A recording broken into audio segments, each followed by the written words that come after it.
Now I will give the floor to Mr. DEMESMAEKER, a colleague from Belgium, MEP. Meneer DEMESMAEKER, ik geef u het woord. Dank u wel.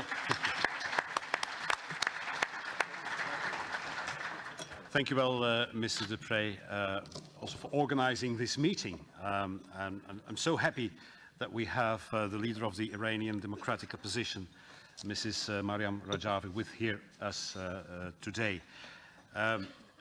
Look around you and you will see your movement has a lot of sympathy in the European Parliament as a democratic platform for a secular and for a free Iran.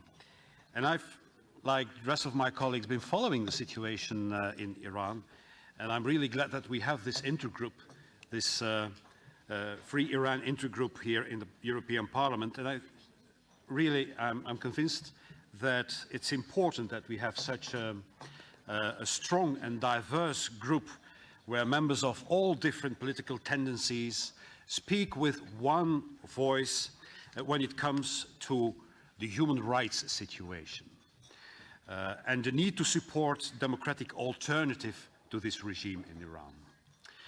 It's good also to see that my former colleague, Mr. Stevenson, is here today, who was a long-time former MEP and a long-time chair of this intergroup, long before my time, but you see, you have followers. With the experience of nearly 4 decades that this regime is in power now, everyone agrees, when you look at the facts, that this is a cruel regime that not only represses its own citizens, especially the women, as we've heard, and younger generation who seek more freedoms, but it's also a troublemaker and a threat to the region and the rest of the world.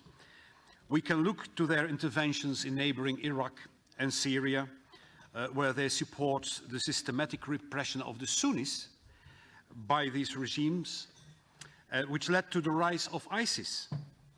We've also seen their secret nuclear ambitions that was revealed by the democratic opposition in 2002, which led to the comprehensive sanctions and to the nuclear deal, which still has some loopholes, as there are no inspections allowed to the military sites where the regime might pursue its secret activities. We have seen after the first term of the so-called moderate Hassan Rouhani in office that the situation of human rights has deteriorated, that the number of executions has multiplied, even compared to the predecessor, Ahmadinejad. Rouhani's new cabinet even includes ministers who are on the EU's sanction list for gross human rights violations. So it is very disappointing for me to see the EU High Representative, Ms. Mogherini, to be so obsessed and so keen to have a warm and very friendly relations with this regime, closing her eyes for the human rights violations and just encouraging companies to invest in Iran.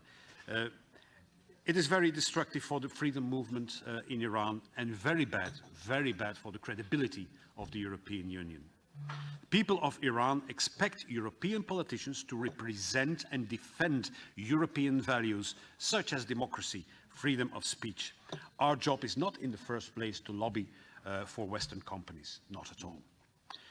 Unlike other nations in the region, where there was no viable alternative after despotic rulers fell, which then led to chaos and internal war and conflicts, in the case of Iran, we have a very well organized and competent democratic alternative which is ready to take over.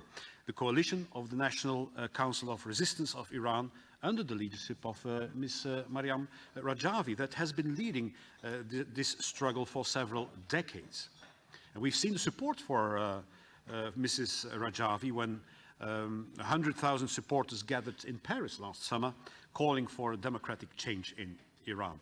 Her 10-point program for the future of Iran, where religion is separated from the state, where men are equal to women, and where death penalty would be abolished, It is a plan that truly deserves the active support of the European governments and all EU officials. And there's no doubt in my mind that this despotic regime will fall, sooner or later. It will go. It will disappear, like all others in history have gone. So our task must be to help make sure that the change happens sooner, so that instead of dealing with this old despotic regime, we can invest in a truly free and in a truly democratic Iran. Thank you.